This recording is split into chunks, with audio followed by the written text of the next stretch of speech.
Hello everyone, welcome to E academy. हम लोग पढ़ रहे थे स्ट्रक्चर ऑफ एटम, ठीक है। और हमने लास्ट में क्या किया था, बात करते करते हम आ गए थे क्वांटम मैकेनिकल मॉडल के स्टार्टिंग तक कि क्वांटम मैकेनिकल मॉडल कहाँ से आया, है ना। क्वांटम मैकेनिक्स की हमने बात की एंड देन हमने बात की श्रोडिंगर वेव इक्वेशन की, ठीक है। और उसके हिसाब से हमने क्या कहा था कि इलेक्ट्रॉन तीनों डायरेक्शन में, उसके रिगार्डिंग हमने उसके कोऑर्डिनेट्स लिखे थे, एक बड़ी सी इक्वेशन। सो टिल देन उसके बाद हमने सिग्निफिकेंस किया साई का, है ना, वेव फंक्शन का एंड साई स्क्वायर का, जिसको कि हमने क्या कहा कि साई स्क्वायर की इंपॉर्टेंस है बट साई की इंपॉर्टेंस नहीं है। ये जस्ट मैंने आपको थोड़ा सा रिकैप करवाया सो दैट आप नेक्स्ट जो अब हम पढ़ेंगे आज कंसेप्ट ऑफ एटॉमिक ऑर्बिटल वो आप समझ सके, ठीक है। क्वांटम मैकेनिकल मॉडल में देखिए, इसके जस्ट पहले हमने क्या किया था, बोहर्स मॉडल, है ना। बोहर ने क्या कहा था कि इलेक्ट्रॉन रिवॉल्व कर रहा है around the nucleus in circular orbits, ठीक। और एक तो चीज उसने ये कही थी, तो इसके हिसाब से उसकी इलेक्ट्रॉन की मोशन कैसी हुई, प्लेनर मोशन, एक ही प्लेन में, चेंज नहीं हो रही थी, सारी डायरेक्शंस में नहीं है। दूसरी चीज उसने ये कही कि एब्सोल्यूट एक्यूरेसी के साथ हम इलेक्ट्रॉन की पोजीशन बता पाते हैं, बट उसको काउंटरएक्ट करने के लिए एक तो डी ब्रॉगली कॉन्सेप्ट आया था और दूसरा आपका था हेजनबर्ग अनसर्टेनिटी प्रिंसिपल। तो हेजनबर्ग अनसर्टेनिटी प्रिंसिपल के अकॉर्डिंग हम क्या कर सकते हैं कि एक तो पहली बात है, एक्यूरेसी के साथ हम पोजीशन और मोमेंटम कह लो या वेलोसिटी कह लो, साइड बाय साइड नहीं पता लगा सकते, है ना। तो एक पॉइंट तो क्लियर हो गया। दूसरी चीज जो बोहर ने कही कि प्लेनर मोशन है वो भी कैंसल आउट हो गया, बिकॉज लेटर ऑन जब आपने श्रोडिंगर वेव इक्वेशन दी, आपने कोऑर्डिनेट्स तीनों डायरेक्शन में दिए, है ना। और ये कहा कि इलेक्ट्रॉन का दोनों टाइप का नेचर है, particle as well as wave. हमने क्या कहा था कि इलेक्ट्रॉन एक पार्टिकल है और किस तरह मूव कर रहा है, ऐसे। अब ये ऐसे अगर मूव कर रहा है तो आप ये सोचिए न्यूक्लियस के अराउंड, है ना, न्यूक्लियस है ये, इसके अराउंड जितना भी जो एरिया है, मैं कोई बाउंड्री नहीं बना रही हूँ, चलो अच्छा अभी के लिए फिलहाल हम बना देते हैं, बट एक्चुअल में हमारा जो कॉन्सेप्ट है उसमें कोई बाउंड्री नहीं है, एटॉमिक ऑर्बिटल में कोई बाउंड्री नहीं होती है। तो ये जस्ट मैंने आपको शो करने के लिए, अगर इलेक्ट्रॉन वेव नेचर के साथ मूव करेगा इसके आसपास तो हर डायरेक्शन में मूव करेगा। जैसे आपने देखा हो मधुमक्खी की देखिए, कहीं भी भिनभिनाती है, जब भंवरा भिनभिनाता है, so it is just like that कि वो अपने हाइव के आसपास, अपने छत्ते के आसपास जैसे भिनभिना रही है, वैसे ही इलेक्ट्रॉन आपका न्यूक्लियस के आसपास कभी किसी डायरेक्शन में कभी किसी डायरेक्शन में घूमता फिरता रहेगा। इट मीन्स कि आपकी इलेक्ट्रॉन की मूवमेंट सारी डायरेक्शन में है, किसी एक प्लेन में नहीं है। तो ये क्या चीज हो गई, 3D व्यू हो गया। तो ऑर्बिट आपका कन्वर्ट हो गया, ऑर्बिट आपका था प्लेनर यानी कि 2D व्यू था बोहर्स मॉडल के अकॉर्डिंग। लेकिन नेक्स्ट मॉडल के अकॉर्डिंग जो आपका अनसर्टेनिटी प्रिंसिपल आया, उनकी थी इन सारे कॉन्सेप्ट्स के अकॉर्डिंग हमें ये पता लगता है कि electron around the nucleus 3D या आप कह सकते हो ऑल डायरेक्शंस में मूव कर रहा है, ठीक है। और वेव नेचर की फॉर्म में है एंड उसकी पोजीशन हम एक्यूरेटली नहीं बता सकते। जैसे कि हमने कहा था साई एंड साई स्क्वायर की बात की, तो हमने क्या बात की थी, प्रोबेबिलिटी। प्रोबेबिलिटी वर्ड का मतलब क्या है कि आप अंदाजा लगा सकते हैं, श्योर नहीं है, ठीक है। सपोज कीजिए हम कोई टॉपिक पढ़ रहे हैं, एग्जाम में हमने क्वेश्चन अटेम्प्ट किए, बट हम श्योरिटी के साथ नहीं बता सकते ना कि हमारा एंट्रेंस एग्जाम क्लियर ही हो जाएगा। या अगर हम कोई दूसरा एग्जाम्पल लेते हैं, सपोज बारिश का एग्जाम्पल लिया, मौसम आपका ऐसा है कि बादल है, आप क्या कह सकते हो कि बादल है, बारिश हो सकती है, लेकिन ये तो नहीं कह सकते कि बारिश होगी ही या नहीं ही होगी, क्योंकि पता नहीं लगता, बादल आने में देर भी नहीं लगती, अचानक सनी डे होता है, बारिश हो जाती है। और कभी कभार ऐसा होता है कि बादल सारा दिन रहते हैं फिर भी बारिश नहीं होती। सो एक्चुअली मैंने ये सारी आपको एग्जाम्पल्स क्यों दिए, बिकॉज ये एग्जाम्पल हमें बताते हैं कि प्रोबेबिलिटी क्या चीज़ है, कि अंदेशा है हमें, अंदाजा है हमें कि ऐसी चीज़ें हो सकती हैं, बट सर्टेनिटी नहीं है, श्योरिटी नहीं है कि होगी ही कि नहीं होगी। सो वही सेम सिचुएशन है इलेक्ट्रॉन के साथ कि अराउंड द न्यूक्लियस प्रोबेबिलिटी हम बता सकते हैं कि वो कहाँ हो सकता है, कहाँ नहीं हो सकता, ठीक है, लेकिन श्योर नहीं कह सकते कि कहाँ होगा। तो कुछ एक्सपेरिमेंट्स कंडक्ट किए गए और मेनली हाइड्रोजन एटम के लिए, जब उसका एक इलेक्ट्रॉन है हाइड्रोजन एटम का, उसमें अलग अलग पिक्चर्स ली गई रेगुलर इंटरवल पे इलेक्ट्रॉन की। तो देखिए उसकी पिक्चर कैसे आई, सेंटर में न्यूक्लियस है। अब एक बार पिक्चर लिया आपने, हम कह रहे हैं कि इलेक्ट्रॉन पार्टिकल है एंड वेव मोशन है। वेव मोशन है मतलब उसके पार्टिकल की पोजीशन चेंज होती रहेगी, एंड पार्टिकल है तो हम उसको डॉट की तरह भी शो कर सकते हैं, है ना, क्योंकि उसका दोनों नेचर है। एक बार पिक्चर ली, एक डॉट यहाँ आया, फिर यहाँ ली तो यहाँ आया, यहाँ ली, तो इस तरह से अगर हम करते जाएं एंड सारी पिक्चर्स को क्लब कर दें तो देखिए क्या फिगर आती है। वो आप फिर इस तरह से, ये डॉट्स जो आपको नजर आ रही हैं, इस तरह से आप शो करते हो। ठीक, हमने सारे पिक्चर्स को एक्चुअली क्लब कर दिया है, कंबाइन कर दिया है इसका मतलब। Let me draw the picture. ठीक, इस तरह से जब आप ड्रॉ करते जाओगे तो आप क्या नोट करते हो उसके बाद एक्सपेरिमेंट, जो आप ये कह सकते हो जो ऑब्जर्वेशन है कि अराउंड द न्यूक्लियस ज़्यादा है। ठीक है, थोड़ा थोड़ा आप जब दूर गए तो इलेक्ट्रॉन की डेंसिटी आप देख रहे हो क्या हो गई, कम। ठीक, अब धीरे धीरे दूर जाते जाते इलेक्ट्रॉन की डेंसिटी कम हो रही है, समझ में आ रहा है। लेकिन क्या हम ये तो नहीं कह सकते कि अगर हम थोड़ा और दूर चले जाएं या फाइनाइट डिस्टेंस की बात करें तो हम ये कह दें कि इलेक्ट्रॉन होगा ही नहीं। श्योरिटी के साथ हम नहीं कह सकते कि इलेक्ट्रॉन होगा, है ना। ये मैंने देखिए क्या किया, सेंटर में आपका न्यूक्लियस है, इलेक्ट्रॉन्स की डॉट की फॉर्म में पिक्चर्स अलग अलग ली गई। ये फॉर हाइड्रोजन एटम है। ठीक, for hydrogen atom, fine. Hydrogen atom में 1 इलेक्ट्रॉन है, एक बार पिक्चर ली, 1 इलेक्ट्रॉन की डॉट आया, क्योंकि डॉट किसको रिप्रेजेंट कर रहा है, पार्टिकल को। एंड अलग अलग डॉट्स आ रहे हैं बिकॉज इलेक्ट्रॉन का वेव नेचर भी है, तो वो जब मूव करेगा अराउंड न्यूक्लियस वो कहीं भी जा सकता है ना, अराउंड द न्यूक्लियस हॉवर कहीं भी कर सकता है। सो उसके हिसाब से सारी पिक्चर्स को जब हम कंबाइन करेंगे तो इस तरह की कुछ पिक्चर हमारे सामने आएगी। और ये क्या शो करती है कि इलेक्ट्रॉन अराउंड द न्यूक्लियस कहीं भी प्रेजेंट हो सकता है, बट हम देख सकते हैं कि उसकी प्रोबेबिलिटी, यहाँ तो अभी देखो हमें थोड़े इलेक्ट्रॉन डेंस लग रहे हैं, है ना, मतलब कि पास पास लग रहे हैं, थोड़ा और दूर जाते जाएंगे इलेक्ट्रॉन्स थोड़े और दूर दूर दूर दूर होते जाएंगे। लेकिन हम कभी ये नहीं कह सकते कि मतलब एक श्योरिटी के साथ कि हम यहाँ चले जाएंगे तो इलेक्ट्रॉन नहीं ही होगा, या फाइनाइट डिस्टेंस पे चले जाएंगे तो इलेक्ट्रॉन नहीं प्रेजेंट होगा। So this is basically the concept of probability जिसकी कि हम बात कर रहे हैं। ठीक है, तो पूरा कॉन्सेप्ट आपका क्या कहता है, प्रोबेबिलिटी। पूरा कॉन्सेप्ट आपका इस चीज़ पे मेनली फोकस करता है कि इलेक्ट्रॉन की न्यूक्लियस के आसपास होने की पॉसिबिलिटी, प्रोबेबिलिटी सबसे ज़्यादा है, और हम जैसे जैसे दूर होते जाएंगे उसकी इलेक्ट्रॉन की डेंसिटी या प्रोबेबिलिटी कम होती जाएगी। बट वी कांट से कि इलेक्ट्रॉन किसी फाइनाइट डिस्टेंस पे या कहीं और दूर जो है अगर न्यूक्लियस से थोड़ा दूर हो जाएगा तो उसकी प्रोबेबिलिटी 0 हो जाए। करेक्ट। अब हम अगर ये बात करें कि अब जैसे ये है, हमने कह दिया कि हम प्रोबेबिलिटी कभी 0 नहीं बता सकते, तो इसका क्या मतलब है कि हम कोई शार्प बाउंड्री, मतलब कि कोई सर्कल ऐसा एक बाउंड्री बना दें कि इसके बाहर इलेक्ट्रॉन नहीं होगा, वो हम नहीं ड्रॉ कर सकते, नहीं बता सकते। So no sharp boundary. जबकि आप देखिए अगर ऑर्बिट के केस में क्या था, प्लेनर मोशन थी, एक ही प्लेन था, और हमने एक रेगुलर वो एक सर्कल ड्रॉ कर रखा था कि इलेक्ट्रॉन वहीं घूमेगा, उसी में रिवॉल्व करेगा, है ना। तो ये भी आपका पॉइंट डिफरेंट हो गया ऑर्बिट एंड ऑर्बिटल के केस में, दोनों को अगर हम कंपेयर करें।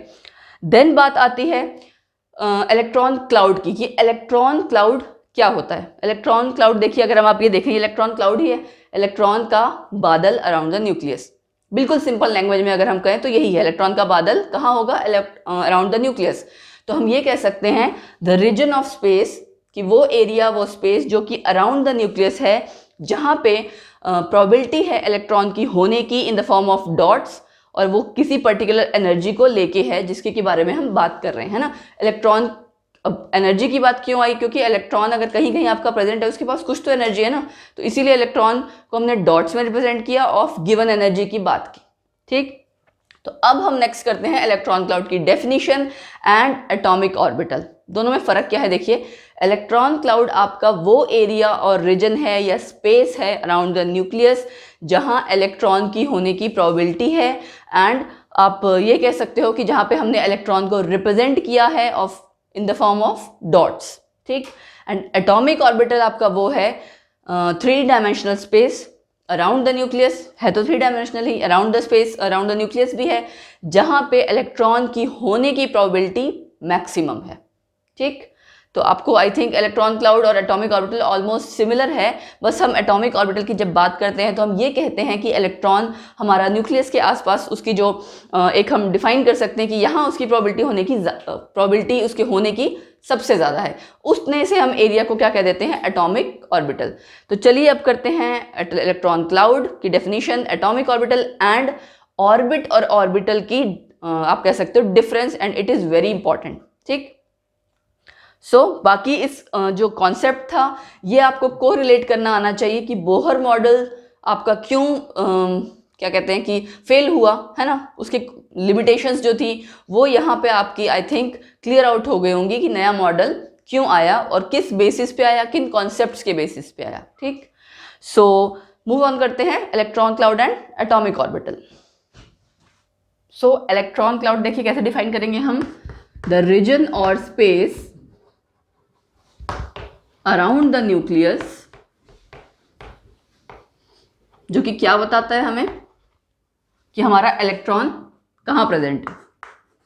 द रीजन और space around the nucleus which describes the probability of, describe करता है द प्रोबेबिलिटी ऑफ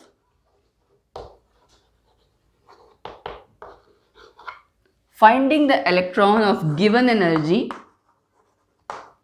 है ना, इन टर्म्स ऑफ डॉट्स।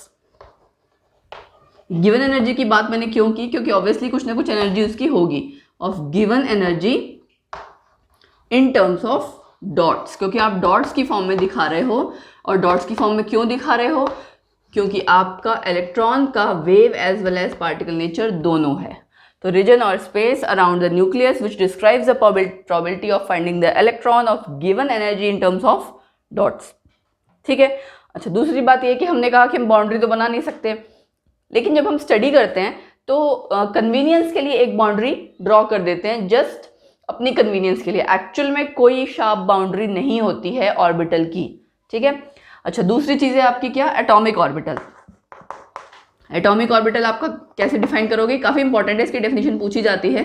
ठीक, तो आप बोलोगे it is the 3 dimensional space, 3D space होता है ना, it is the 3 dimensional space around the nucleus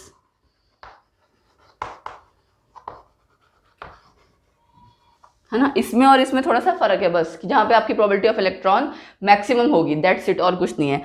the 3 dimensional space around the nucleus in which the probability of finding the electron, probability of finding the electron is maximum, है ना। और वो maximum भी कितना, approx at least 90%। तो आपको इतना consider करके चलना है। ठीक, तो आपको ब्रैकेट में लिखना पड़ेगा अप टू 90%।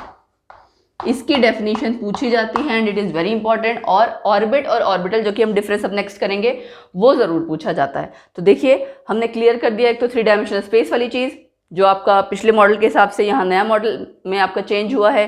ठीक, एंड प्रोबेबिलिटी की बात कर दी, एक्यूरेसी आपकी हट गई। बोहर मॉडल एक्यूरेसी शो कर रहा था, यहाँ पे आपकी बात आ गई प्रोबेबिलिटी की। ठीक, अब मूव करते हैं हम ऑर्बिट एंड ऑर्बिटल का डिफरेंस। सो डिफरेंस स्टार्ट करते हैं हम किससे, डेफिनेशन से। देखिए ऑर्बिट ऑर्बिटल की तो आपने अभी डेफिनेशन लिखी ही है ना, सेम जो भी आपने किया वही डेफिनेशन आएगी। क्या, 3 dimensional space around the nucleus in which probability of finding the electron is of given energy is maximum. ठीक है ना।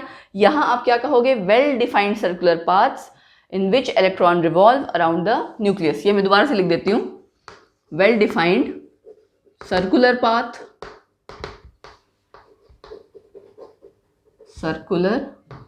paths around the nucleus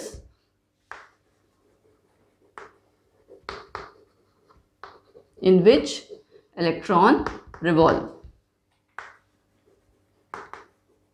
ठीक, दूसरा पॉइंट आपका क्या आएगा कि आप मोशन बता सकते हो कि कैसी कैसी मोशन है। जैसे कि आपका ऑर्बिट में क्या है, क्या रिप्रेजेंट करता है, it represents planar motion of electron, है ना। और यहाँ क्या आ जाएगा, इसको मैं थोड़ा ऊपर लिख देती हूँ, represents 3D motion. Represents word add कर लेना आप, 3D मोशन ऑफ इलेक्ट्रॉन। ठीक, अच्छा, अब बात आती है, जैसे कि हमने किया कि बोहर मॉडल के अकॉर्डिंग था ना ऑर्बिट, तो हम क्या कह रहे थे, Bohr model Heisenberg uncertainty principle और वेव नेचर यानी कि डी ब्रॉगली कॉन्सेप्ट को नहीं मानता था। सो इट मीन्स ऑर्बिट वाला जो आपका कॉन्सेप्ट था वो उसके अकॉर्डिंग नहीं था। तो एक पॉइंट आप ये भी लिख सकते हो, it is not in in accordance with de Broglie concept, और दूसरा क्या आ जाएगा, मैं शॉर्ट में लिख देती हूँ, एंड हेज़नबर्ग अनसर्टेनिटी प्रिंसिपल। ये इसमें 6 पॉइंट्स हैं, बहुत इंपॉर्टेंट है, ये पूछा ही जाता है, तो इसको अच्छे से कर लेना। यहाँ पे क्या आ जाएगा, सारी लाइन आपकी सेम रहेगी, नॉट हट जाएगा, बस क्या बोलोगे आप, इन अकॉर्डेंस, है ना, कि इसके अकॉर्डिंग है। ठीक है भाई। अब नेक्स्ट पॉइंट क्या आता है, हमने बात कर ली, डेफिनेशन हो गई, मोशन की बात कर ली। नेक्स्ट कम्स कि आपकी ऑर्बिट की शेप कैसी है, सर्कुलर है, डिस्क लाइक है ना, सर्कुलर या disc like shape, and disc like shape. यहाँ पे हम अगर ऑर्बिटल्स की बात करें, सॉरी थर्ड पॉइंट था, ऑर्बिटल्स की बात करें, ऑर्बिटल्स देखो अभी आप आगे पढ़ोगे, अलग अलग टाइप के हैं, एस पी डी एफ, सबकी अलग अलग शेप्स है, तो आप क्या कह सकते हो, दे हैव डिफरेंट शेप्स, है ना। और मैं आपको बता दे रही हूँ कि इसकी कैसी शेप है, एक दो एग्जाम्पल के लिए आप लिख सकते हो। फॉर एग्जाम्पल क्या कहोगे, एस का स्फेरिकल, है ना, बस एक ही लिखो। चलो अभी जब मैं इसके आगे बताऊंगी देन आप बाद में अपने आप ऐड कर सकते हो कि एस ऑर्बिटल की स्फेरिकल है, पी ऑर्बिटल की डम्बल है ना, डी की आगे क्लोवर लीफ आएगी, तो सबकी अपनी अपनी शेप्स है, तो लेकिन सेम शेप नहीं है। यहाँ पे तो आपका सब कुछ एक ही जैसा था। अब बात आई, जैसे शेप की बात हो गई, आपकी मोशन की बात हो गई, तो ऑर्बिट का आप देख सकते हो क्या, डायरेक्शनल कैरेक्टरिस्टिक्स नहीं है। नेचुरली जब आपका प्लेनर मोशन है तो डायरेक्शनल कैरेक्टरिस्टिक्स नहीं होगी, सो आप क्या कहोगे, नो डायरेक्शनल कैरेक्टरिस्टिक्स। सेंटेंस आप अपना पूरा बना लीजिएगा, I am just considering the key points, आप कह सकते हो no directional characteristics. And orbital में क्या आ जाएगा, यहाँ देखो क्या आ जाएगा, इट हैज डायरेक्शनल नेचर, या it is directional in nature, correct. तो हमारे हो गए 5 पॉइंट्स। अब लास्ट पॉइंट आपका क्या है, नंबर ऑफ इलेक्ट्रॉन्स का। यहाँ आपके मैक्सिमम नंबर ऑफ इलेक्ट्रॉन्स होते हैं, max number of electrons 2n², 2n²। N आपका जो भी शेल है, जो आप हमें वहाँ बात की थी ना KLMN शेल की, उसकी बात है। यहाँ पे आपके मैक्सिमम नंबर ऑफ इलेक्ट्रॉन्स एक ऑर्बिटल में हमेशा 2 होंगे, उससे ज़्यादा नहीं। अभी आप पढ़ोगे ऑर्बिटल क्या चीज़ है ना, धीरे धीरे हम अब इसके बाद नेक्स्ट हम आएंगे क्वांटम नंबर्स पे, वहाँ पे आपको धीरे धीरे पता लग जाएगा शेल क्या चीज़, ऑर्बिटल क्या चीज़, इलेक्ट्रॉन्स एंड एवरीथिंग। सो ये क्या था आपका सारा ऑर्बिट एंड ऑर्बिटल का difference, which is very important, ठीक। एंड आई होप आपको ये सारा क्लियर हो गया होगा। एक चीज़ आप और कह सकते हो, इसमें पॉइंट लिख सकते हो, देखो एक्यूरेसी वाली चीज़ के लिए कह सकते हो कि orbit tells us about the accuracy of the position of electron, है ना, या कह सकते हो tells the accurate position of electron, but orbital it defines the probability of finding the electron. ये पॉइंट भी आप ऐड कर सकते हो, क्लियर। सो अब नेक्स्ट मूव ऑन करते हैं हम आगे फर्दर क्वांटम नंबर्स पे। क्वांटम नंबर्स पढ़ने से पहले देखिए कुछ इंपॉर्टेंट फीचर्स या कैरेक्टरिस्टिक फीचर्स हम क्वांटम मैकेनिकल मॉडल के बारे में पढ़ लेते हैं, है ना। तो मैं एक एक पॉइंट बताती जाऊंगी एंड एक्सप्लेन भी करती जाऊंगी। जैसे हम पहले भी कर चुके हैं कि इलेक्ट्रॉन्स की एनर्जी क्वांटाइज्ड है, तो यहाँ पे भी सेम वही है, क्वांटाइज्ड वैल्यू ऑफ एनर्जी, ठीक है ना, quantized value of energy of electrons. बस यहाँ पे इसको आगे फर्दर डिस्क्राइब किया हुआ है कि कैसे। आपने श्रोडिंगर वेव इक्वेशन की थी, उसमें E माइनस वी आया था। E क्या था, एनर्जी ही थी। V potential energy, kinetic energy, E आपका टोटल एनर्जी था एंड V पोटेंशियल एनर्जी था। सो हम क्या कह सकते हैं, these values of energy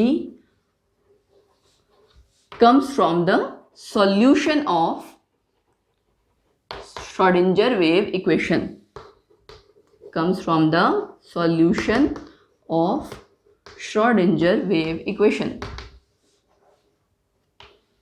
ठीक। एंड उसको आप सॉल्व करोगे तो काफ़ी सारे सॉल्यूशंस आते हैं, है ना, जो हमने बड़ी सी इक्वेशन की हुई थी। अब उसके बाद नेक्स्ट पॉइंट आपका क्या आता है, हमने बात कर ली कि फिक्स्ड वैल्यू ऑफ एनर्जी है, फिर हमने बात किया कि उसको हम सॉल्व करेंगे वो, देन हमने साई और साई स्क्वायर की बात की थी, ठीक है ना। क्या है देखिए, Sai just function of coordinates of electron, यही है ना, function of coordinates of electrons. And दूसरी बात क्या है, नो फिजिकल सिग्निफिकेंस, ये हम पहले भी कर चुके हैं, है ना, इसकी कोई इंपॉर्टेंस नहीं है, बस ये है कि जस्ट आपका ऑर्बिटल वेव फंक्शन हम इसको कहते हैं, तो वो रिप्रेजेंट करने के लिए तो आप कह सकते हो। दूसरा आपका क्या आता है, इसी पॉइंट में आप कंसीडर कर सकते हो साई स्क्वायर। साई स्क्वायर क्या था, probability of finding the electron, and it is very important point, यानी कि इसका काफ़ी सिग्निफिकेंस है, probability of finding the electron. और आपने क्या देखा इस क्वांटम मैकेनिकल मॉडल में, साई हो गया, साई स्क्वायर की बात हो गई। अब बात आती है आपकी साई स्क्वायर यानी कि इलेक्ट्रॉन डेंसिटी की। वो हमने कैसे निकाला, इलेक्ट्रॉन की डॉट्स पिक्टोरियल डिपिक्शन के साथ, है ना। तो हम क्या कह सकते हैं, by finding various values of psi square, वहीं से निकलेगा ना, क्योंकि ये probability of finding the electron है। By finding various values of psi square हम क्या पता लगा सकते हैं, एटॉमिक ऑर्बिटल या वो रीजन या स्पेस अराउंड द न्यूक्लियस जहां पर प्रोबेबिलिटी हो सकती है। So by finding various possible values of psi square we can find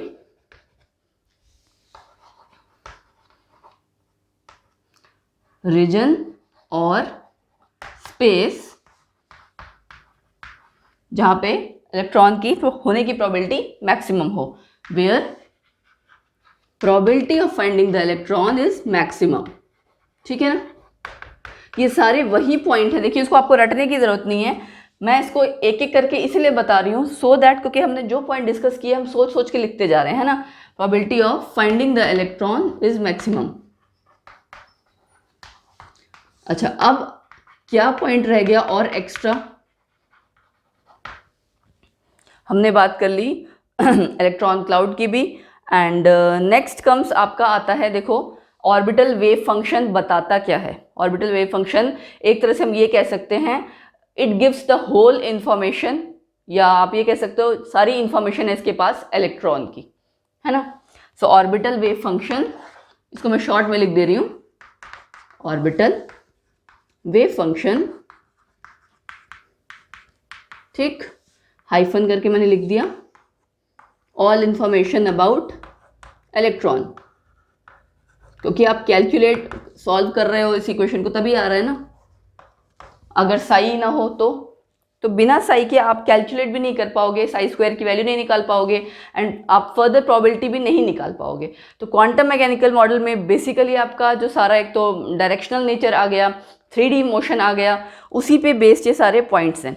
अब एक बात आता है, आपका एक पॉइंट आता है कि जब आप इस इक्वेशन को, श्रोडिंगर वेव इक्वेशन को सॉल्व करोगे तो आपको काफ़ी सारी वैल्यूज आएंगी। हमने यहाँ कहा ना, हम these values of energy comes from solution of Schrodinger wave equation. तो जब काफ़ी सारी वैल्यूज आएंगी, वो पॉसिबल वैल्यूज ऑफ एनर्जी जो निकल रही हैं उनको आप क्या कहोगे, आइजन वैल्यूज। आइजन, EIGEN, ठीक है, आइजन वैल्यूज। और ये किसकी एनर्जी है, उन एनर्जी लेवल्स की जिसमें कि इलेक्ट्रॉन प्रेजेंट है। ठीक, तो आइजन वैल्यूज आपको पता होना चाहिए। These are the values of energy levels which comes from the solution of Schrodinger wave equation, है ना।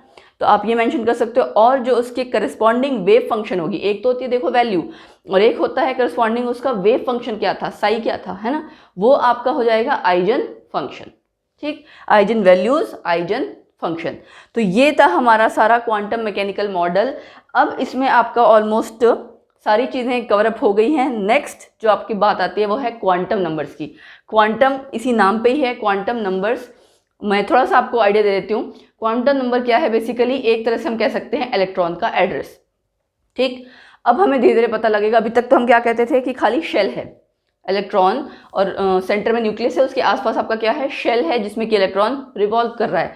बट अब बात आ गई ऑर्बिटल की, तो आपको ये समझना होगा nucleus, then shell, then sub shell, मतलब न्यूक्लियस है, उसके आसपास शेल्स हैं यानी कि एनर्जी लेवल्स, उन शेल्स में और छोटे छोटे सब शेल्स हैं, और उनमें फर्दर ऑर्बिटल्स हैं। ठीक, एंड उनमें, उन्हीं ऑर्बिटल्स में इलेक्ट्रॉन प्रेजेंट हैं। तो 4 तरह के आपके क्वांटम नंबर्स होते हैं, चारों हमें अलग अलग चीज़ बताते हैं कि कौन से शेल में है इलेक्ट्रॉन, कौन से सब शेल में, ऑर्बिटल में, और इलेक्ट्रॉन की स्पिन क्या है। क्योंकि आपको पता है इलेक्ट्रॉन न्यूक्लियस के अराउंड भी रिवॉल्व कर रहा है एंड अपनी एक्सिस पे भी रोटेट कर रहा है। ठीक है, क्वांटम नंबर्स बहुत इंपॉर्टेंट टॉपिक है और इस पे बेस्ड आपके एग्जाम में बहुत क्वेश्चंस आते हैं, एमसीक्यूज में आते हैं। ठीक है, तो ये आप बड़े ध्यान से पढ़िएगा। अब एक एटम में देखिए काफ़ी सारे एटॉमिक ऑर्बिटल्स हो सकते हैं। क्यों?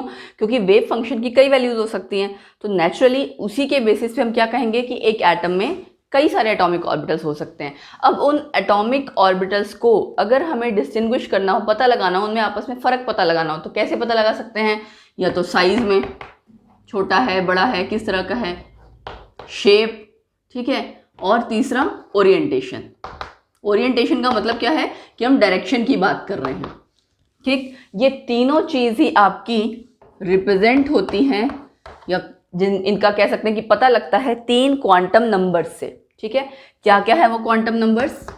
प्रिंसिपल क्वांटम नंबर, ये नाम है उन 3 क्वांटम नंबर्स का। चौथे के बारे में भी अभी आपको मैं बताऊंगी। एजीमुथल क्वांटम नंबर, इसके और भी कई नेम हैं, हम एक एक करके जब क्वांटम नंबर डिटेल में पढ़ेंगे then I let you know कि इसका दूसरा नाम क्या है। और मैग्नेटिक क्वांटम नंबर। ठीक, अब ये एक्चुअली जो क्वांटम नंबर्स की आप बात कर रहे हो, ये तीनों क्वांटम नंबर्स आपके कहाँ से आए हैं? श्रोडिंगर वेव इक्वेशन को जब आप सॉल्व करते हो उसके सॉल्यूशन से ये तीनों क्वांटम नंबर्स डिराइव होते हैं। ठीक है, और चौथा क्वांटम नंबर आपका क्या है? वो है स्पिन क्वांटम नंबर। ठीक, स्पिन क्वांटम नंबर जो आपको क्या बताएगा? इलेक्ट्रॉन की स्पिन, यानी कि क्लॉकवाइज है या एंटी क्लॉकवाइज है। ठीक, इलेक्ट्रॉन की स्पिन। बट ये 3 श्रोडिंगर वेव इक्वेशन के सॉल्यूशन से निकलते हैं, लेकिन ये चौथा वाला नहीं निकलता। ये अलग से इंट्रोड्यूस किया था कुछ और साइंटिस्ट ने। ठीक है, एंड 4 हमारे जो ये सेट ऑफ क्वांटम नंबर्स हुए, ये हमें कंप्लीट इंफॉर्मेशन देते हैं कि इलेक्ट्रॉन किस शेल में है, उसकी लोकेशन क्या है, एनर्जी क्या है, स्पिन क्या है ना। जैसे हमने बात की साइज, शेप, ओरिएंटेशन, तो कंप्लीट इंफॉर्मेशन देंगे ये। कोई भी आपके अगर आपको इलेक्ट्रॉन का क्वांटम नंबर्स आप देखोगे तो उससे पता लग जाएगा कि वो इलेक्ट्रॉन कहाँ प्रेजेंट है। आगे जब आप क्वेश्चन भी करोगे तो आपको तब क्लियर होगा कि हाँ, सेट ऑफ क्वांटम नंबर्स सच में एड्रेस हैं इलेक्ट्रॉन के। ठीक है, तो 4 तरह के क्वांटम नंबर्स हो गए। चारों क्वांटम नंबर्स में 3 आपके श्रोडिंगर वेव इक्वेशन की सॉल्यूशन से डिराइव होते हैं, चौथा नहीं होता है।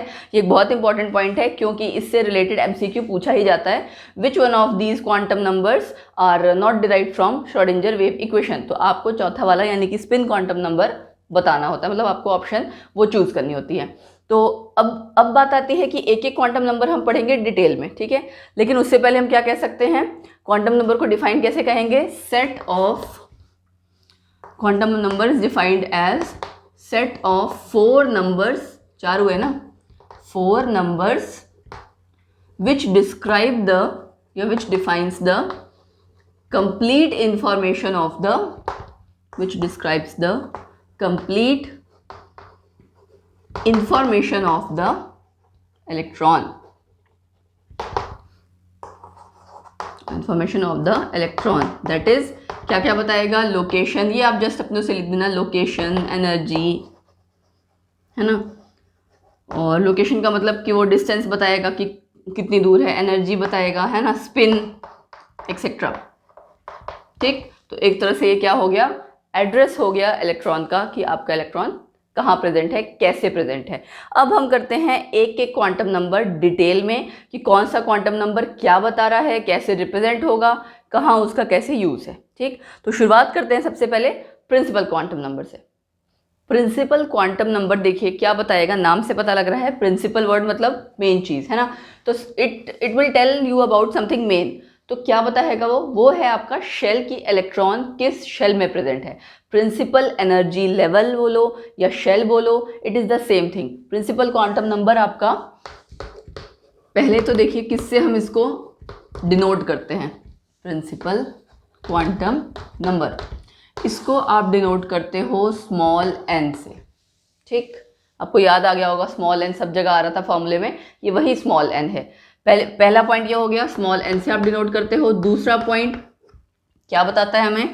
प्रिंसिपल एनर्जी लेवल, या फिर आप क्या कह सकते हो? मेन शेल, है ना। मेन शेल बताता है आपका जिसमें कि इलेक्ट्रॉन प्रेजेंट है। अब मेन शेल की बात आई तो जैसे आप पहले करते थे KLMNO, सेम वही है, ठीक है। तो यानी n की वैल्यू क्या हो सकती है, 1 2 3 4 5, 0 कभी नहीं होगी n की वैल्यू, मिनिमम वैल्यू n की 1 होगी। जैसे जैसे हम बाहर जाते जाएंगे एनर्जी आपकी बढ़ती जाएगी, ठीक। तो यानी ये आपका पैटर्न फॉलो होगा, ये चीज़ हम पहले भी पढ़ चुके हैं, ठीक। जैसे जैसे बाहर जाते जाएंगे एनर्जी की वैल्यू बढ़ती जाएगी एंड आपका सेम यही पैटर्न फॉलो होगा, ठीक। अच्छा, उसके बाद बात आया कि अब ये हमें मेन चीज़ क्या बता रहा है, एवरेज, हमने कहा था ना साइज बता रहा है। So average distance from the nucleus, average distance from the nucleus मतलब दैट इज साइज। इसका साइज बता रहा है हमें, शेल का।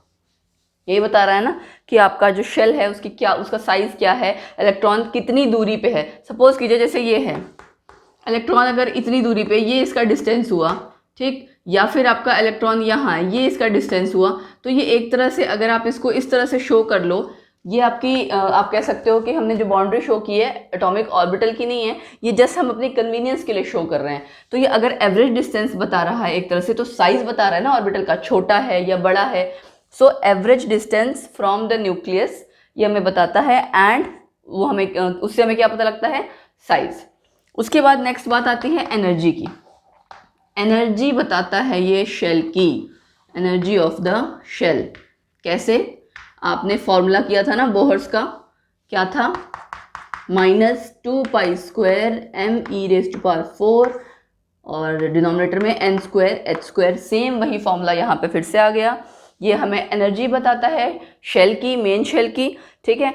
बट एक चीज़ है कि जब मल्टी इलेक्ट्रॉन की बात आती है तब वहाँ पे थोड़ी सी प्रॉब्लम आती है, क्योंकि Schrodinger wave equation single electron के लिए तो एक्यूरेसी शो करता है, ठीक है। सिंगल इलेक्ट्रॉन के लिए सारी वैल्यूज एक्यूरेट निकलती है, बट सॉल्यूशंस जितने निकलते हैं वो सब एक्यूरेट हैं। लेकिन when you talk about multi electron, वहाँ पे कई सारी चीज़ें इंक्लूड हो जाती हैं, रिपल्शंस आ जाती हैं, इलेक्ट्रॉन्स की आपस में जो इंट्रैक्शंस हो रही है उसकी वजह से रिपल्शंस हैं, सो मेनी थिंग्स है, तो सब एनर्जी की ही फॉर्म। इसलिए उसके केस में एक्यूरेट वैल्यू नहीं है, अप्रॉक्सीमेट एनर्जी की वैल्यूज है। तो वही पॉइंट यहाँ भी आपका होता है कि फॉर सिंगल इलेक्ट्रॉन आप कह सकते हो एक्यूरेट एनर्जी की वैल्यूज आएगी, but for multi electron approximate energy की वैल्यूज आएगी, ठीक है। उसके बाद आपका ये मैं ऊपर मेंशन कर देती हूँ, और ये हमें क्या बताता है, मेन लाइंस ऑफ स्पेक्ट्रम। ये हमने बात की थी जब हम स्पेक्ट्रम की बात कर रहे थे ना, ये आ गया मेन लाइंस। मेन लाइंस मतलब कहाँ से पता चलता है, इलेक्ट्रॉन जब जंप कर रहा था, ट्रांजिशन हो रही थी, किस एनर्जी शेल से किस में जा रहा था, वो आपकी इलेक्ट्रॉनिक जंप्स हुई है ना, किसी एक लेवल से दूसरे लेवल तक। उसके बेसिस पे जो आपके स्पेक्ट्रम में मेन लाइंस आती हैं वो ये एक्सप्लेन करता है। क्यों, क्योंकि हम बात कर रहे थे शेल की, शेल आपका यानी energy levels, electronic energy levels. तो वो आपका हमें उससे हमें क्या पता लग रहा था कि जो स्पेक्ट्रम में मेन लाइंस आ रही हैं वो कहाँ से आ रही है। इसके अलावा हमें क्या पढ़ा था, फाइन लाइंस, है ना। इसी तरह से हाइपर फाइन लाइंस भी होती हैं, जैसे एक एक करके हम आपका क्वांटम नंबर पढ़ते जाएंगे, वो वही सेम चीज़ है, main lines, fine lines, hyper fine lines. और ये सब आपके क्वांटम नंबर से पता लग रहा है, क्योंकि है क्या चीज़, आपका स्पेक्ट्रम में जो लाइंस आ रही है वो एनर्जी की ट्रांजिशन के ही कारण आ रही है। एनर्जी की ट्रांजिशन हो रही है अलग अलग डिफरेंट एनर्जी लेवल्स में। अब वो एनर्जी लेवल्स में फर्दर हमारे क्या है, सब शेल्स हैं, जैसे इससे जो अगला क्वांटम नंबर है उससे हमें पता लगेगा, ठीक। सो ये आपको क्लियर हो गया, मेन पॉइंट्स इसके क्या हो गए। दूसरी बात ये है कि ये हमें बताता है मैक्सिमम नंबर ऑफ इलेक्ट्रॉन्स किसी में कितने हो सकते हैं, 2n², ठीक। मैक्सिमम इलेक्ट्रॉन मैंने शॉर्ट में लिख दिया, दोबारा रिवाइज कर लेते हैं क्या क्या बता रहा है। n से हम डिनोट करते हैं प्रिंसिपल एनर्जी लेवल या मेन शेल बताता है जिसमें इलेक्ट्रॉन प्रेजेंट है, यानी इलेक्ट्रॉन की लोकेशन बता रहा है। देन हमने बताया कि किस तरह से हम शो करते हैं KLMNO, जिस तरह से सेम n की वैल्यू 1 2 3 4 5, जैसे जैसे बाहर जाते जाएंगे एनर्जी की वैल्यू बढ़ती जाएगी। Then average distance from the nucleus हमें ये बताता है, यानी कि साइज बता रहा है, ठीक। उसके बाद energy of the shell, shell की एनर्जी बताएगा, जो फॉर्मूला आपने पहले किया हुआ है सेम वही फॉर्मूला है बोहर वाला, वहाँ से आपको पता लगेगा एनर्जी। और सिंगल इलेक्ट्रॉन के लिए एक्यूरेट एनर्जी आएगी, बट मल्टी इलेक्ट्रॉन के लिए अप्रॉक्सीमेट एनर्जी, करेक्ट। और क्या रहेगा, maximum electron 2n² and main lines of spectrum. ये हो गया हमारा सारा प्रिंसिपल क्वांटम नंबर। नेक्स्ट है हमारा azimuthal quantum number. Azimuthal quantum number, हमारा सेकंड क्वांटम नंबर क्या है? Azimuthal quantum number. ये हम शो करते हैं स्मॉल एल से। ये मैं स्मॉल बोल रही हूँ तो उसको स्मॉल ही याद रखिएगा, कैपिटल एल, क्योंकि आपके आगे जब आप चैप्टर्स पढ़ते जाओगे कैपिटल एल का मतलब कुछ और है। So small L means small L. इसका दूसरा नाम मैंने आपसे कहा था ना, इसके कई सारे नाम हैं, इसके दूसरे नाम है एंगुलर मोमेंटम क्वांटम नंबर। ठीक, angular momentum quantum number, then subsidiary quantum number and secondary quantum number. ठीक, तो ये कई सारे नामों से जाना जाता है सबका। इसको आप डिनोट करते हो एल की वैल्यू से, एल सिंबल से। अब ये बात आती है कि मैं बताता क्या क्या है। एन हमें क्या बताता था? मेन लाइन स्पेक्ट्रम की। ये हमें बताता है फाइन लाइंस। ठीक है, अब बात आई कि ये फाइन लाइंस क्या है। फाइन लाइंस ये मैं शॉर्ट में लिखती जा रही हूँ क्योंकि बहुत सारी चीज़ें बताने को इसमें। Fine lines of spectrum. अब जैसे कि बात हुई कि इलेक्ट्रॉन आपका ट्रांजिशन शो करता है, ठीक है, लेकिन हमने ये चीज़ ऑब्जर्व किया कि इलेक्ट्रॉन डिफरेंट पाथ्स फॉलो करता है ना। तो डिफरेंट पाथ्स फॉलो कर रहा है मतलब डिफरेंट एंगुलर मोमेंटम की वैल्यू आई, एंड वहाँ से हमें क्या पता लगा कि सेम प्रिंसिपल शेल में यानी सेम मेन शेल में कई सारे फर्दर अलग अलग आप कह सकते हो सब शेल्स हैं, सब एनर्जी लेवल्स हैं। तो हमें यहाँ से क्या पता लगा? जो सपोज कीजिए सब एनर्जी लेवल्स हैं, अगर उनमें आपस में ट्रांजिशन हो रही होगी तो उसकी भी कुछ लाइंस आएंगी स्पेक्ट्रम की। वही लाइंस आपकी कहलाती हैं फाइन लाइंस ऑफ स्पेक्ट्रम। तो ये हमें पता लगा क्या बताता है? सब शेल, है ना, कि किस सब शेल में इलेक्ट्रॉन बिलोंग करता है। एक तो वो हमें बताता है सब शेल। फिर हमें क्या बताता है? ये एंगुलर मोमेंटम ऑफ इलेक्ट्रॉन, उसकी वैल्यू बताता है, एंगुलर मोमेंटम ऑफ इलेक्ट्रॉन। ठीक, ये पता लग गया। उसके बाद जैसे एनर्जी वहां पता लगती थी, यहां हमें पता लगेगी रिलेटिव एनर्जी। रिलेटिव एनर्जी किसकी? Of sub shell. तो ये मेंशन कर देती हूँ, ऑफ सब शेल। और इसी तरह से जैसे वहां एनर्जी के बाद हमें और क्या पता चलता था? साइज का पता चल रहा था ना, यहां हमें पता लगता है शेप का, शेप ऑफ सब शेल। ठीक, फाइन लाइंस पता लगी, fine lines of spectrum, sub shell to which electron belong, है ना, इसमें जिसमें कि इलेक्ट्रॉन प्रेजेंट है, टू विच इलेक्ट्रॉन प्रेजेंट लिख लो। फिर हमें पता लगा एंगुलर मोमेंटम की वैल्यू, क्योंकि हम बात ही एंगुलर मोमेंटम की कर रहे हैं। देन हमें पता लगा रिलेटिव एनर्जी सब शेल की। रिलेटिव एनर्जी मतलब कंपैरेटिव एनर्जी, ठीक है, कि किसकी ज़्यादा किसकी कम होगी। देन हमें पता लगा शेप ऑफ सब शेल। ठीक, अब बात आती है कि इसकी वैल्यू हम कैसे कैलकुलेट करेंगे। एल की वैल्यू देखिए आपकी क्या होती है? 0 से लेके n-1। ठीक, कैसे? सपोज कीजिए मैं बात कर रही हूँ फर्स्ट शेल की। ठीक, फर्स्ट शेल में 0 से लेके n-1। फर्स्ट शेल में n की वैल्यू क्या है? n इज इक्वल टू 1, यही है ना। तो 0 और n-1 यानी कि 1-1, तो l की वैल्यू क्या आ गई? खाली a की वैल्यू आई ना, 0। अच्छा, आगे करते हैं। देखिए सेकेंड शेल में आपका क्या आएगा? n is equal to 2। ठीक, l की वैल्यू क्या आ गई? 0, n-1, n क्या था? 2, 2-1, 1। तो आपकी दो वैल्यूज आ गई। इसी तरह से थर्ड में क्या आ जाएगा? n इज इक्वल टू 3, यहाँ पे वैल्यू आ जाएगी 0, 1, 2। फोर्थ में या आप बेशक ट्राई करके देख सकते हो, l की वैल्यू आपकी यही आएंगी 0, 1, 2, 3।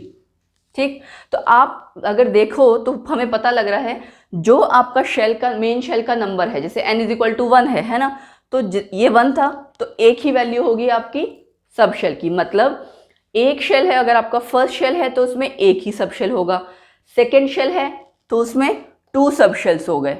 ठीक, ये 0, 1 का मतलब ये मत सोचिएगा उसकी 0 एक तरह का आप सब शेल की बात कर रहे हैं, 1 भी आपकी एक सब शेल की वैल्यू है। ठीक है, इसी तरह से थर्ड में 3 आपका 3 उसका नंबर था मेन शेल का, तो उसमें 3 फर्दर आपके सब शेल्स हैं। ठीक, कैसे हैं देखिए मैं आपको ये बताती हूँ। ठीक, हम लोग क्या करते हैं, डायग्राम से ये चीज़ क्लियर हमें पता लग जाएगी, वहाँ से हमें आपको कोई डाउट नहीं रहेगा। नॉर्मली आप क्या करते हो, देखो ये आपने न्यूक्लियस बनाया, ठीक, उसके बाद एक शेल, मैं एक साइड ही खाली ड्रॉ कर रही हूँ, ये इस तरह से आपने ड्रॉ कर दिया, ये आपका सपोज कीजिए फर्स्ट शेल हो गया, ठीक। फिर आपने जब सेकेंड शेल ड्रॉ किया, इसमें एक पतली सी लाइन इसके साइड में भी आ गई, ये क्या है, आप बुक में जब डायग्राम देखेंगे ये एक्चुअली उसी मेन शेल में सब शेल हैं, ठीक है। मेन शेल आपका ओवरऑल पूरा था, उसमें ये 2 सब शेल्स हो गए। ऐसे ही तीसरे पे जाओगे तो 3 लाइंस होंगी उसमें बिल्कुल पास पास, ठीक है। बिल्कुल पास पास क्यों होंगी, उसका मतलब ये है कि उनकी एनर्जी की वैल्यूज़ में डिफरेंस तो है लेकिन बहुत ज़्यादा नहीं। जैसे फर्स्ट शेल में अगर आप डिफरेंस देखो फर्स्ट एंड सेकेंड, तो एनर्जी गैप ज़्यादा है, सब शेल्स में देखो तो एनर्जी गैप कम है, ठीक। अब बात आती है इनके कि आप इनको कैसे डिनोट करते हो। एल की वैल्यू सपोज कीजिए 0 1 2 3 इस तरह से है। 0 के लिए आप लिखते हो एस, स्मॉल एस, 1 के लिए स्मॉल पी, 2 के लिए स्मॉल डी, 3 के लिए small F, S P D F, ठीक है। ये कहाँ से आया, एस मतलब शार्प, ठीक है, पी मतलब प्रिंसिपल, डी मतलब डिफ्यूज्ड, ठीक, और एफ मतलब फंडामेंटल। ये जस्ट याद रखने के लिए है, इसको कोई आपको रिलेट करने की ज़रूरत नहीं है। 4 टाइप्स, ये अगर आप ऐसे आगे बढ़ते जाओगे एस पी डी एफ, उसके आगे भी आएगा जी एच, है ना। आगे आप जब ज़्यादा बड़ा एटॉमिक नंबर आप करते हो, कंसीडर करते हो, तो वहाँ पे आगे भी आते हैं, इसीलिए मैंने कहा इसको ध्यान रखने की ज़रूरत नहीं है। बट हाँ, फर्स्ट 4 का हमें पता होना चाहिए एस पी डी एफ की आप किस चीज़ को करस्पॉन्ड कर रहा है, शार्प, प्रिंसिपल, डिफ्यूज्ड, फंडामेंटल, ठीक है। थोड़ा सा दोबारा करते हैं क्योंकि आई नो क्वांटम नंबर बहुत इंपॉर्टेंट है और पहली बार जब बच्चा पढ़ता है तो उसको थोड़ी सी दिक्कत आती है, इसलिए मैं बहुत धीरे धीरे चल रही हूँ। हमने किया था main shell, principal quantum number. Main shell में आपका फर्दर क्या होता है, सब शेल। सब शेल हमें कहाँ से पता लगता है, एजीमुथल क्वांटम नंबर में। कैसे कैलकुलेट करेंगे हम एल की वैल्यू, 0 to n-1, 0 एक वैल्यू होगी ही, ठीक है। उसके बाद क्या होगी n-1, n मतलब शेल देखना कौन से वाला है, -1 कर देना। तो 0 से लेके जहां तक आएगा, सपोज 0 to 5 आया तो 0 1 2 3 4 5 वो सारी होंगी, करेक्ट। ये आपके पता लग गई सब शेल्स। और यहाँ से आपको हमें एक चीज़ और पता लगी, जो आपका शेल का नंबर है उतने ही उसमें सब शेल हैं, ये क्लियर पता लग गया। फिर हमें पता लग गया उनकी इस नेम का एंड सब शेल्स किस किस चीज़ को डिनोट कर रहे हैं। अच्छा, एक चीज़ और, एस पी डी एफ, इनकी एनर्जी का ट्रेंड भी इस तरह से है। सेम शेल की अगर आप एनर्जी, सेम शेल में जितने सब शेल्स हैं उनकी एनर्जी आप कंपेयर करोगे, जैसे हमने क्या कहा था, रिलेटिव एनर्जी, है ना, कंपेयर करोगे तो एफ वाले की एनर्जी ज़्यादा होगी, ठीक है। अब अगर हम ये कहें कि एफ वाला आपका सब शेल क्या सेकेंड शेल में प्रेजेंट होगा, ठीक है, क्वेश्चन इस तरह से पूछे जाते हैं। तो आप यहाँ देख सकते हो क्या वैल्यू है सेकेंड शेल के लिए, 0 और 1। 0 और 1 मतलब एस और पी, इसका मतलब सेकेंड शेल में खाली s shell, s sub shell, p sub shell exist कर सकता है, डी और एफ नहीं करेगा। तो आपको प्रूव करके दिखाना होगा कि क्यों नहीं करेगा। ये क्वेश्चन बहुत पूछा जाता है कि एफ, जैसे सपोज करो 3f पॉसिबल है कि नहीं है एंड वाई, है ना। ये 4 ऑप्शन दे दिया, एमसीक्यूज है तो 4 option, which one of them is not possible या which one of them is possible. इसीलिए क्वांटम नंबर मैंने कहा काफ़ी इंपॉर्टेंट था, काफ़ी इंपॉर्टेंट टॉपिक है। अच्छा चलिए आगे बढ़ते हैं। अब उसके बाद आपका एक नेक्स्ट पॉइंट ये आता है कि आप एंगुलर मोमेंटम क्वांटम नंबर की बात कर रहे हो, तो ये क्या कैलकुलेट करके देगा हमें, एंगुलर मोमेंटम। हमने पॉइंट में लिखा ना, क्या फॉर्मूला है उसका, l+1, ठीक, h कट। आपको सिंपली इसमें कैलकुलेशन नहीं करनी होगी, जस्ट आपको फॉर्मूला पता होना चाहिए। यहाँ से आप कैलकुलेट कर रहे हो एंगुलर मोमेंटम इलेक्ट्रॉन का इन द सबशेल, क्लियर। अब एक चीज़ यहाँ से पता लग रही है, L की वैल्यू पे डिपेंड करेगा एंगुलर मोमेंटम। L की वैल्यू पे मतलब अगर ये वैल्यू सेम है, S है, तो S किसी का भी होगा, चाहे 1s 2s 3s 4s, किसी का भी S होगा, उसमें एंगुलर मोमेंटम की वैल्यू हमेशा सेम रहेगी। तो ये आपका ट्रिकी क्वेश्चन एमसीक्यूज में पूछा जा सकता है। सपोज करो आपने 3 ऑप्शन दी, 1s 2s 3s और चौथी आपको p के लिए दे दी, और ये कह दिया जाए कि इसका एंगुलर मोमेंटम डिफरेंट होगा, तो वहाँ आपको ध्यान रखना पड़ेगा ये, क्योंकि आप वैल्यू नहीं कैलकुलेट कर सकते, है ना। आप वैल्यूज पुट करके तो कैलकुलेट करने नहीं लगोगे, आपको एच कट की वैल्यू नहीं पता है, राइट। सो क्या जस्ट करना है आपने, वहाँ पे आपको ये चीज़ ध्यान रखनी है, L की वैल्यू डिसाइड करती है एंगुलर मोमेंटम की वैल्यू को। और अगर L की वैल्यू चेंज होगी तभी आपकी एंगुलर मोमेंटम की वैल्यू चेंज होगी, अदरवाइज नहीं होगी। Clear? So this was all जो कि था एंगुलर मोमेंटम क्वांटम नंबर या एजीमुथल, सेकेंडरी या सब्सिडरी। ठीक, इसने हमें क्या बताया? शेप बताया। पहले वाला से हमें साइज पता लगा था, यहाँ से हमें शेप पता लगा, और जितने पॉइंट्स हैं हमने पूरे डिस्कस कर लिए हैं। ठीक, और यस मैंने आपको वैल्यूज़ निकालनी भी सिखा दी, एंड देन किस किस तरह से आप नाम डिनोट करते हो वो सिखा दिया। देन एनर्जी की आपका क्या ट्रेंड होगा वो भी हमने कर लिया। नेक्स्ट आपका आएगा अब magnetic quantum number. Magnetic quantum number हमें क्या बताएगा? हमने पहले बात की शेल, सब शेल, अब ये किसकी बारी आएगी? ऑर्बिटल। ठीक, मैग्नेटिक क्वांटम नंबर सबसे पहले तो ये शो किससे करेंगे हम? Small m। कभी कभी m l से भी शो होता है, m स्मॉल l नीचे इसके सबस्क्रिप्ट में। ठीक है, बट मैक्सिमम केस में m स्मॉल m से यूज होता है। अब मैग्नेटिक नाम से पता लग रहा है कि यहाँ पे इंक्लूड क्या की चीज़ होगी? Magnetic field. मेन लाइंस आई, ठीक है, फाइन लाइंस आई। अब आपको पता है कि अगर हम मैग्नेटिक फील्ड अप्लाई करते हैं या इलेक्ट्रिक फील्ड अप्लाई करते हैं तो वो हमारी लाइंस स्प्लिट अप हो जाती हैं, राइट? लाइंस स्प्लिट अप हो जाती है मतलब फर्दर और लाइंस आएंगी, उन्हीं को हम कह रहे हैं हाइपर फाइन लाइंस, है ना? ठीक, मेंशन आपको हो सकता है बुक में ना हो, बट उन्हें हम हाइपर फाइन लाइंस कहते हैं। एंड होता क्या है कि आपको इलेक्ट्रॉन जब under the influence of magnetic field electron differently behave करता है, वो डिफरेंट डायरेक्शंस में ओरिएंट हो सकता है, अपने आप को मूव करा सकता है। ठीक है, मतलब एक तरह से आप ये कह सकते हो कि वो अलग अलग डायरेक्शन प्रेफर करेगा। तो नंबर ऑफ डायरेक्शंस यानी कि नंबर ऑफ ओरिएंटेशंस। तो मैग्नेटिक क्वांटम नंबर हमें क्या बताता है? ओरिएंटेशन, मतलब ऑर्बिटल, क्योंकि ईच ओरिएंटेशन क्या रिप्रेजेंट कर रही है? डायरेक्शन की बात आ गई तो ऑर्बिटल। पहले से हमें पता लगा shell, then sub shell, then orbital. ठीक, अब बात आती है इसके बाद नेक्स्ट क्या चीज़ की? m की वैल्यू क्या होगी? m की देखो वैल्यू होगी -L2 + L। ठीक है, कैसे? अच्छा, L अगर आपका 0 है, ठीक है, तो m आपका क्या होगा? 0। माइनस प्लस 0 तो हम कुछ कहेंगे नहीं, m = 0। तो यानी m सब शेल, सपोज करो 0 आपका क्या था? S सब शेल था ना, तो हम क्या बोलेंगे उसके लिए? S सब शेल हैज़ 1 ऑर्बिटल, और उसका नाम क्या है? S orbital. अब आप सोच रहे होगे S सब शेल भी है, S ऑर्बिटल भी है।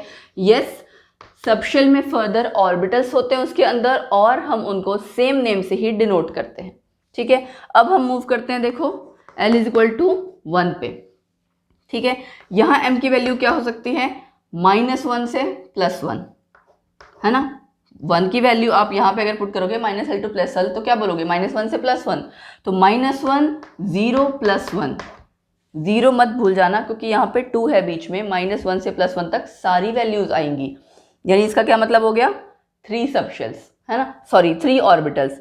तो हम L = 1 का मतलब क्या था? P सब शेल। P सब शेल में आपके क्या आए? 3 ऑर्बिटल्स। ठीक, उनका क्या नाम है? Px, Py, Pz। ठीक है, ये 3 आपके हो गए, Px, Py, Pz। अब इनकी अलग अलग वैल्यूज हैं, Px की, Py की, Pz की। Pz की 0 लेते हैं, Px की +1, Py की -1। ये थोड़ा सा आपको याद रखना पड़ेगा। Z वाली वैल्यू ऑलमोस्ट 0 होती है हमेशा, इसके केस में x वाली वैल्यू को प्रेफरेंस दी गई +1, y को -1। एंड बहुत जगह ऐसी कैलकुलेशंस आती है जहां आपको प्लस माइनस कंसीडर ही नहीं करना होता। ठीक है, बट स्टिल आपको ये वैल्यूज पता होनी चाहिए क्योंकि इंपॉर्टेंट है एग्जाम पॉइंट ऑफ व्यू से। ठीक, अच्छा, अब मूव करते हैं L = 2 पे। तो m की वैल्यू क्या आ गई? -2, -1, 0, +1, +2, 5 आ गई। सो L = 2 मतलब D सब शेल कितने ऑर्बिटल्स? 5 ऑर्बिटल्स। ठीक, 5 ऑर्बिटल्स कौन कौन से हैं? सो DZ2 5 है ना, पांचों के अलग अलग नाम है। ठीक है, DZ2, DXZ, DYZ, ठीक, DX2 माइनस कह लो या डैश कह लो, एंड DXY। अब इसको याद रखने का तरीका, सबसे पहले हमने Z लिया, उसकी वैल्यू 0। अब उसके बाद हमें Z और जिसमें जिसमें आ रहा है वो लिख लेंगे। उसमें भी x के साथ वाले को हम प्रेफरेंस देंगे जैसे हमने वहां पे दिया था। ये मैं आपको एक्चुअली प्रेफरेंस वगैरह कुछ नहीं है, जिसमें याद करने का तरीका बता रही हूँ कि क्या वैल्यू आपको याद कैसे करनी है, +1 -1 कब आएगा, ठीक है। z वाली हमने पहले ऑर्बिटल्स लिख लिए और xz को हमने +1 दिया, yz को -1, ठीक है। अब बच गया आपका x² y² और xy। तो ये थोड़ा बड़ा सा दिख रहा है, +2 -2। फिलहाल आप लोग इसको इसी तरह से याद कर लीजिए क्योंकि ये वैल्यू आपको याद होनी चाहिए and it is very important, ठीक है।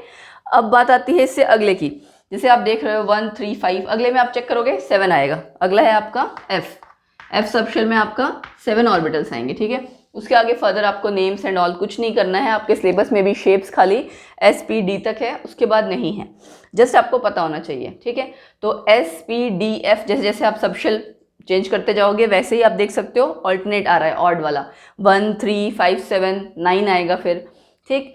अब इसमें मेन बात ध्यान रखने वाली क्या है, ये जो 3 सबशेल दिख रहे हैं ना, जब तक आपने कोई और एक्स्ट्रा सपोज करो मैग्नेटिक फील्ड या कोई और फील्ड अप्लाई नहीं की है, इनकी तीनों की एनर्जी की वैल्यूज सेम होगी, तभी आप क्या शो करते हो इस तरह से इसको, ठीक है। एक साथ सेम वैल्यूज ऑफ एनर्जी है इनकी, इट मीन्स इन्हें हम क्या कहते हैं, डीजेनरेट, ठीक, डीजेनरेट ऑर्बिटल्स, या हम क्या बोलते हैं, डीजेनरेसी, ठीक।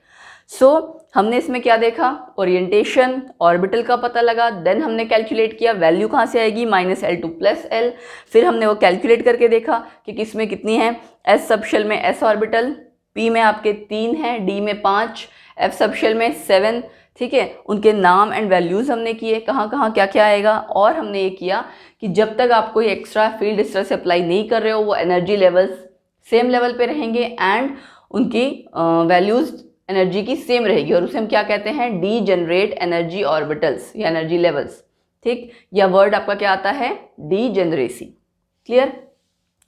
अब डिनोट अगर आपको करना होगा, चलो वो तो हम नेक्स्ट सब कंबाइन करेंगे सारे क्वांटम नंबर्स, फिर आपको पता लगेगा। ये हो गया हमारा सारा मैग्नेटिक क्वांटम नंबर। अब बढ़ते हैं नेक्स्ट लास्ट क्वांटम नंबर पे, क्या है, जो spin quantum number. Spin quantum number आपका लास्ट क्वांटम नंबर, इसको किससे डिनोट करते हैं हम, स्मॉल s, स्मॉल n था देखिए स्टार्टिंग से, small n, small l, m, then s, ठीक। स्पिन क्वांटम नंबर हमें क्या बताता है, जस्ट इलेक्ट्रॉन की स्पिन एंटी क्लॉकवाइज है या क्लॉकवाइज, ठीक। इससे ज़्यादा हमें इसमें ऐसा कुछ रिलेशन नहीं है, एंटी क्लॉकवाइज या फिर क्लॉकवाइज, ठीक।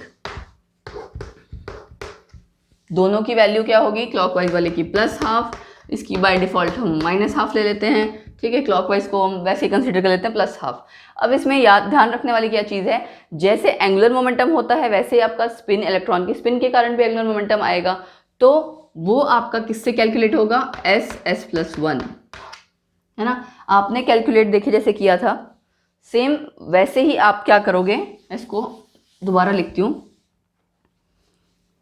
Angular momentum, spin angular momentum, actually spin angular momentum of electron, ठीक। वहां आपने क्या किया था, L+1 H कट, यहाँ पे आपका आ जाएगा S+1 √H कट, ठीक है। और आपको स्पिन मैग्नेटिक मोमेंट अगर कैलकुलेट करनी है, नेचुरली आपका मैग्नेटिक मोमेंट तो आएगा ही, क्योंकि आपके पास इलेक्ट्रॉन रोटेट एंड रिवॉल्व दोनों कर रहा है, ठीक। स्पिन मैग्नेटिक मोमेंट ये आप कैलकुलेट करते हो N+2 बोहर मैग्नेटॉन, ठीक। ये यूनिट एक्चुअली बोहर मैग्नेटॉन, बस ये याद क्या रखना है, देखो जैसे ये आपका ऑर्बिटल है ना, इसमें एक इलेक्ट्रॉन ऐसे प्रेजेंट होता है, एक इलेक्ट्रॉन डाउनवर्ड्स, तो ये तो इलेक्ट्रॉन स्पिन जो है ओवरऑल कैंसिल आउट कर दे रहा है, बट कभी कभार जैसे सपोज कीजिए हमने p ऑर्बिटल्स कंसीडर किए, तीनों में एक एक इलेक्ट्रॉन अपसाइड है, तो टोटल स्पिन आपकी क्या हो गई, टोटल स्पिन ये कैलकुलेट करना आना चाहिए, क्योंकि आपको क्वेश्चंस में आएगा 3 है इंटू हाफ, +½ हमने कंसिडर किया क्योंकि सब अपसाइड हैं, तो 3/2 आपकी टोटल स्पिन आ गई। इन केस अगर सपोज करो ये ऐसे होता, तब आप क्या करोगे, इसका तो 0 हो गया कैंसिल आउट, 2 इंटू या हाफ हाफ कह लो, है ना, 2 इंटू 1/2 1 आ जाता। तो इस तरह से आपको टोटल स्पिन कैलकुलेट करनी आनी चाहिए। क्यों? क्योंकि हमें फॉर्मूले में बहुत जगह, आपके क्वेश्चंस में सब जगह आता है। हमने ये कैलकुलेट कर लिया, टोटल स्पिन मैग्नेटिक मोमेंट की बात कर ली, क्योंकि आपकी स्पिनिंग हो रही है इलेक्ट्रॉन की, एंगुलर मोमेंटम की। अब बात आती है कि इलेक्ट्रॉन, ये मैग्नेटिक मोमेंट आया कहाँ से। देखिए, अगर इलेक्ट्रॉन आपका पेयर्ड है, कैंसिल आउट कर देगा, जैसे डाइपोल मोमेंट होता है वैसे ही होता है मैग्नेटिक मोमेंट। ठीक है, अगर इलेक्ट्रॉन आपका पेयर्ड है, जैसे सपोज करो ये था, ये एक दूसरे को कैंसिल आउट कर देंगे इनकी स्पिन। ये जब इलेक्ट्रॉन आपका पेयर्ड है तो आपका मैग्नेटिज्म नहीं आएगा, यानी डायमैग्नेटिक, मैग्नेटिक मोमेंट आपका 0 होगा। ठीक, डायमैग्नेटिक।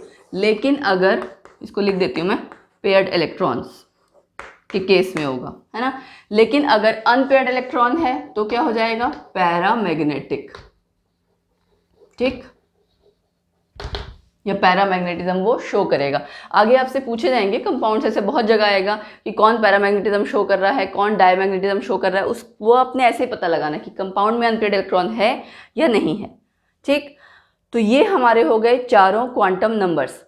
सो अब इसमें हमें एक बार लास्ट में क्या होगा, रिवीजन करनी है एंड इसके questions, right. So this was all for this lecture. वो थोड़ा बहुत जो हमें एक रिवीजन करनी है, कुछ और ऐड ऑन करना है एंड क्वेश्चंस, वो हम नेक्स्ट लेक्चर में कवर अप करेंगे।